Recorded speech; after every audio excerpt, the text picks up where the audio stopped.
El cinema serà el gran protagonista de les nits del mes de juliol a Sant Vicenç de Castellet.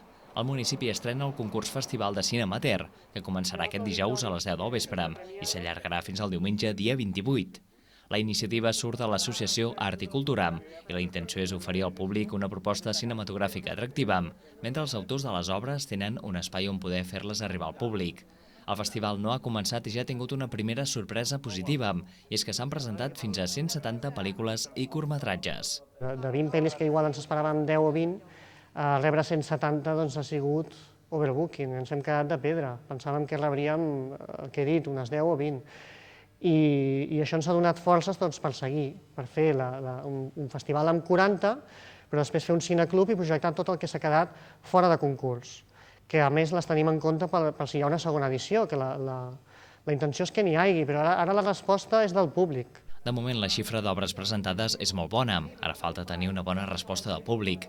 Les 40 seleccionades es poden veure repartides entre 8 dies, de dijous a diumenge d'aquesta setmana i de dijous a diumenge de la setmana vinent, a partir de les 10 del vespre, menys els diumenges, que és a partir de les 7 de la tarda. Qui s'acosti al teatre de la Societat Coral L'Estrella, seu del festival, podrà veure obres bàsicament amateurs, però amb un gran nombre de cares conegudes. N'hi ha que són actors de teatre d'aquí, que poden ser veïns teus, però n'hi ha produccions que tenen actors com el David Fernández, que és un actor, surt a Mujeres que, era el Chiquilicuatre, com a Espanya Eurovisió, també alguna amb Amparo Baró, vull dir, hem trobat produccions amb gent coneguda, de sèries d'Antena 3, que tothom quan les vegi el reconeixerà. I és la gran sorpresa també, al veure que hi ha una barreja molt grossa, que hi ha actors coneguts i actors que te'ls pots trobar al costat, que són de Manresa o de Navàs o d'on sigui.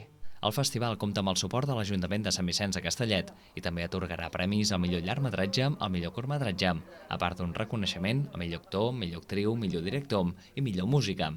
Cada sessió, que tindrà alguns dels directors i actors entre el públic, té un preu de 2 euros, mentre que també hi ha l'oportunitat de gaudir de tot el festival, al preu de 8 euros.